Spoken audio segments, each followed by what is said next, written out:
इस यहाँ पर जो ट्रांजिस्टर का बेस है तो उसको हम लोग काट रहे हैं। ये देखेंगे कि ट्रांजिस्टर का बेस है, उसके बेस के कनेक्शन को काट देंगे। तो ये देखिएगा कि इस ट्रांजिस्टर का बेस का कनेक्शन जो है हम लोग काट चुके हैं। अब इसके बेस के कनेक्शन को काट चुके हैं। अब हम लोग इसके यहाँ AC वोल्ट की जांच करेंगे। तो यहाँ पर हम जो है इस टीवी के किट को सप्लाई देंगे और देने के बाद में हम लोग AC वोल्ट की जांच करेंगे। इस ट्रांजिस्टर के बेस पर AC वोल्ट की जांच करना है। AC वोल्ट अगर मिले तो ये मानेंगे कि हॉरिजॉन्टल ऑसिलेटर, हॉरिजॉन्टल ड्राइवर और यहाँ तक विभाग बिल्कुल सही है। इसके बाद भी अगर STT का निर्माण नहीं हो तो खराबी आपकी या तो इस ट्रांजिस्टर की होगी या ST की होगी या जो है पावर सप्लाई की होगी। पावर सप्लाई से वोल्टेज नहीं मिलेगा तो भी जो है आपको STT का निर्माण नहीं होगा। तो आइए देखते हैं। तो यहाँ पर AC वोल्ट की जांच करेंगे। तो यहाँ पर देखेंगे कि यहाँ पर जो है 0.8 के आसपास जो है AC वोल्ट जो है हमारा प्राप्त हो रहा है। बहुत ही नाम मात्र का वोल्ट मिलना चाहिए यहाँ पर, जबकि यहाँ देख रहे हैं कि यहाँ पर जीरो, यहाँ पर किसी प्रकार का वोल्ट नहीं है। मीटर है, मीटर ग्राउंड में होता है। तो मीटर देखेंगे कि यहाँ से यहाँ एक जंपर के द्वारा ग्राउंड में है। तो यहाँ पर AC वोल्ट मिलना चाहिए। AC वोल्ट अगर नहीं मिले तो उस स्थिति में खराबी आपको या तो हॉरिजॉन्टल ड्राइवर विभाग की होगी या हॉरिजॉन्टल ऑसिलेटर विभाग की होगी जो इस IC के अंदर बना हुआ है, या आपका टेलीविज़न सेट जो है स्टैंड बाई मोड में होगा। अगर स्टैंड बाई मोड में होगा तो भी यहाँ पर AC वोल्ट प्राप्त नहीं होगा। स्टैंड बाई से जब इसको रिलीज़ करेंगे तभी यहाँ पर AC वोल्ट हमको प्राप्त होगा। तो आइए हम लोग चेक करते हैं कि ये विभाग के बारे में जानेंगे उसके। तो सबसे पहले इस IC के बारे में हम लोग देख रहे हैं कि IC कैसे। सबसे पहले हम जो है थोड़ा सा इसको जूमिंग करेंगे और जूम करके जो है IC के थोड़ा सा फंक्शन को हम लोग पहले समझेंगे। कि यहाँ देखेंगे कि पिन नंबर 13 के बारे में जान गए कि 13 जो है इस IC का आउटपुट पिन होता है और ये 13 से पिन नंबर जो 13 होता है वो 13 से 15,625 वोल्ट का फ्रीक्वेंसी आउट होता है। और पिन नंबर 12 के बारे में जानते हैं क्योंकि 12, 13, 14 और 17 जो है इस हॉरिजॉन्टल सेक्शन हॉरिजॉन्टल से रिलेटेड पिन है। इस IC का हॉरिजॉन्टल से रिलेटेड पिन है। तो इनसे संबंधित अगर पुर्जे खराब हो जाते हैं तो उस स्थिति में पिन नंबर 13 से निकलने वाला फ्रीक्वेंसी का मान बदल सकता है। ये पिन नंबर 17 है। तो 17 पर हम लोग सप्लाई की जांच करते हैं और ये देखेंगे कि लगभग 7.45 यानी कि लगभग 8 वोल्ट के आसपास सप्लाई यहाँ पर मिलनी चाहिए। अगर यहाँ पर सप्लाई मिलेगा तो भी आप मानिए कि हॉरिजॉन्टल सेक्शन काम करेगा। और अगर यहाँ सप्लाई अगर नहीं देंगे तो उसी स्थिति में इसके अंदर का ऑसिलेटर विभाग काम नहीं करेगा। पिन नंबर 13 से निकलने वाला फ्रीक्वेंसी आउट नहीं होगा। लेकिन पिन नंबर 17 पर तो आप वोल्टेज की जांच कर सकते हैं क्योंकि ये पॉजिटिव पिन है, इसमें वोल्टेज की जांच कर सकते हैं। और नेगेटिव मिलता है, पिन नंबर 18 को नेगेटिव देते हैं और 17 को पॉजिटिव देते हैं, यहाँ की जांच कर। लेकिन और अन्य जो पिन है हॉरिजॉन्टल ऑसिलेटर से संबंधित जो पिन है जैसे पिन नंबर 12, 13 और 14 इन पर वोल्टेज की जांच हम लोग को नहीं करना है। अगर आप जांच करिएगा तो उस स्थिति में अगर जांच करेंगे तो पिन नंबर 13 से निकलने वाला फ्रीक्वेंसी का वैल्यू चेंज हो सकता है। और उस स्थिति में जैसे ही वैल्यू चेंज होगा तो यहाँ का ट्रांजिस्टर जो हॉरिजॉन्टल आउटपुट जो लगा होता है वो तत्काल ही आपका खराब हो जाएगा, खराब हो सकता है।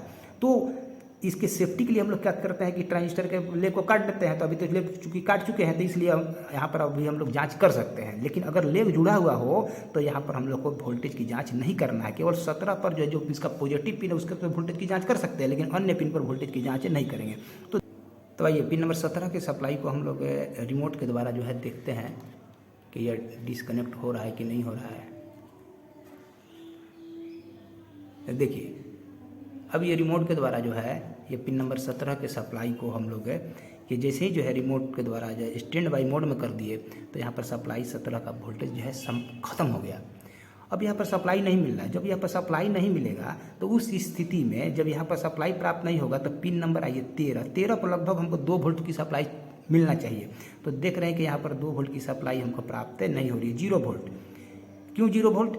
क्योंकि IC का है पिन नंबर 17 जिसको सप्लाई प्राप्त नहीं हो रही है। और जब सप्लाई प्राप्त नहीं होगी तो पिन नंबर 13 पर भी सप्लाई मिलना बंद हो जाएगा। और साथ ही साथ है इस ट्रांजिस्टर के बेस पर AC वोल्ट जो कि जांच करते हैं मल्टीमीटर के द्वारा AC के रेंज में लगा करके, और यहाँ पर AC वोल्ट की जांच करते हैं तो देख रहे हैं कि यहाँ पर AC वोल्ट भी हमको प्राप्त नहीं हो रही है।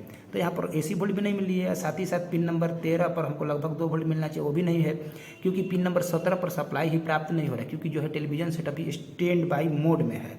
यहाँ पर लगभग जो है अभी देख रहे हैं कि 2 से 3 वोल्ट की ही सप्लाई जो है मिल रही है। तो इस पर तो इतना वोल्ट पर तो जो है हमारा विभागीय काम करेगा नहीं। ये हॉरिजॉन्टल सेक्शन।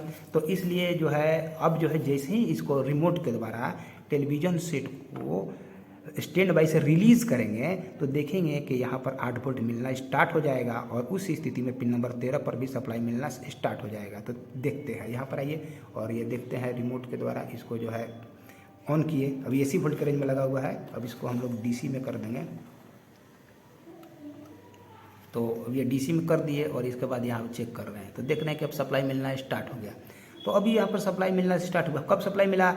जब टेलीविज़न सेट को स्टैंड बाई से रिलीज़ करेंगे तब। जैसे ही स्टैंड बाई से रिलीज़ किए तो ये पिन नंबर 13 यहाँ पर मार्किंग किया हुआ है 13 का।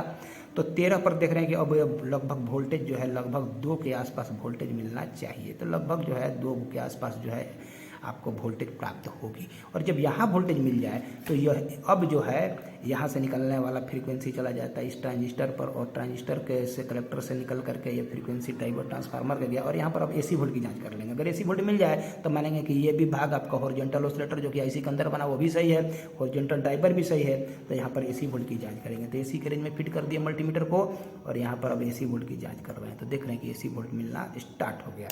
AC वोल्ट कब नहीं मिलेगा? जब अगर आपका television set stand by mode में चला जाएगा तब AC वोल्ट मिलना आपका बंद हो जाएगा।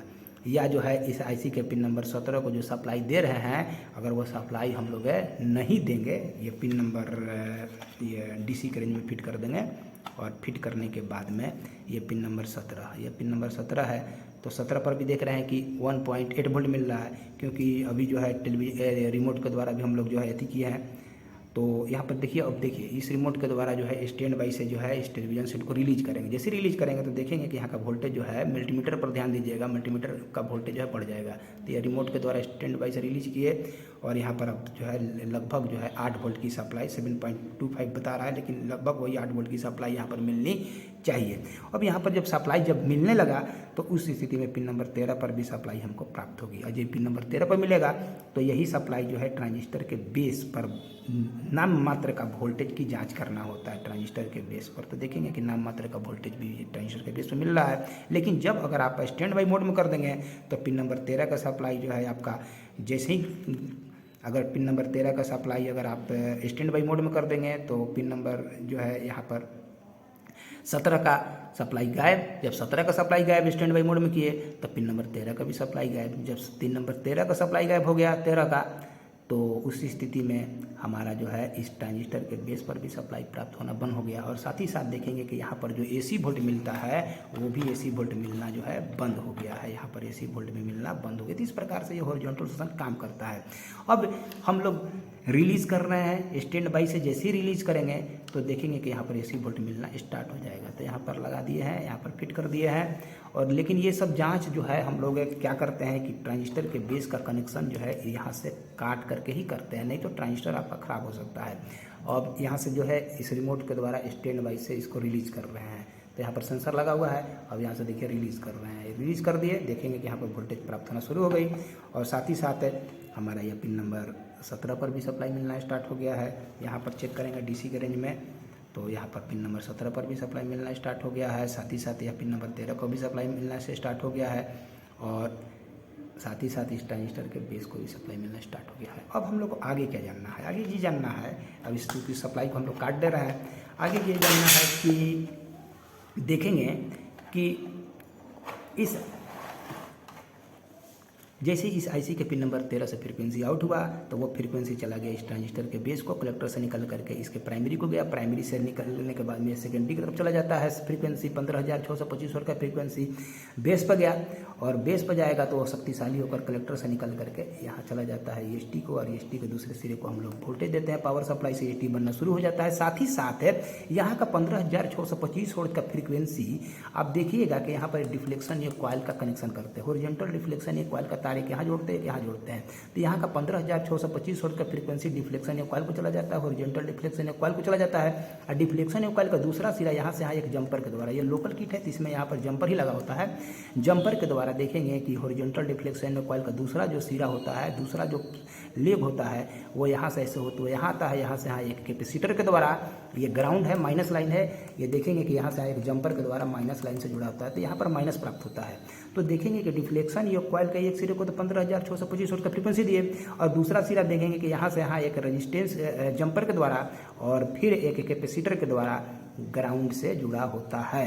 साथ ही साथ है देखेंगे और कि इसी ग्राउंड से आपको ये देखेंगे कि ये जो है डिफ्लेक्शन कॉइल का ये जो सिरा है वो जंपर के द्वारा जो है यहाँ से कैपेसिटर लगा, साथ ही साथ यहाँ भी जो कुछ एक रेजिस्टेंस डायोड के द्वारा कैपेसिटर के द्वारा ये ग्राउंड के लाइन से जुड़े होते हैं। तो ग्राउंड के लाइन से कौन कौन जुड़े हुए हैं, तो यहाँ से यहाँ एक कैपेसिटर और साथ ही साथ यहाँ पर एक कैपेसिटर और ये रेजिस्टेंस के द्वारा डिफ्लेक्शन कॉइल का दूसरा सिरा जुड़ा होता है। और ये हॉरिजॉन्टल डिफ्लेक्शन कॉइल से संबंधित ये जो है हमारा जो है पुर्जे हो गया। इनसे संबंधित खराबी हो जाने पर अनेकों प्रकार के दोष होते हैं, जो कि आपको आगे आने वाले वीडियो में बताया जाएगा कौन कौन से इन सबसे संबंधित दोष होते हैं। मुख्य रूप से चौड़ाई से संबंधित दोष होता है। और आगे देखेंगे कि यहाँ से इसके कलेक्टर के साथ यहाँ पर एक कैपेसिटर लगा होता है ग्राउंड से, ये क्योंकि ये ग्राउंड है, ये निगेटिव लाइन है, यहाँ से यहाँ जो जंपर के द्वारा निगेटिव जुड़ा होता है। तो इसके कलेक्टर के साथ यहाँ से यहाँ एक आपका कैपेसिटर लगा होता है, हाई वोल्ट कैपेसिटर लगा होता है, लगभग 16 वोल्ट कैपेसिटर लगा होता है, जो कि यहाँ के जो ट्रांजिस्टर के कलेक्टर से निकलने वाला फ्रीक्वेंसी होता है उसके फ्रीक्वेंसी को अबनॉर्मल होने से बचाने का काम करता है। फ्रीक्वेंसी अनियंत्रित नहीं हो उसके लिए यहाँ पर जो है कैपेसिटर लगा होता है। अगर ये कैपेसिटर खराब हो जाता है तो उस स्थिति में आपका यहाँ का लगा हुआ ट्रांजिस्टर आपका बार बार खराब हो सकता है। तो यही है हमारा हॉरिजॉन्टल सेक्शन कि किस प्रकार से जो है आपका बना होता है, हम लोग ट्रेसिंग किए। और हम चाहेंगे कि आप जो है अगर अभी तक मेरे चैनल को सब्सक्राइब नहीं किए होंगे तो आप सब्सक्राइब कीजिए और इस वीडियो को लाइक कीजिए और ज़्यादा से ज़्यादा शेयर कीजिए। Thank you very much.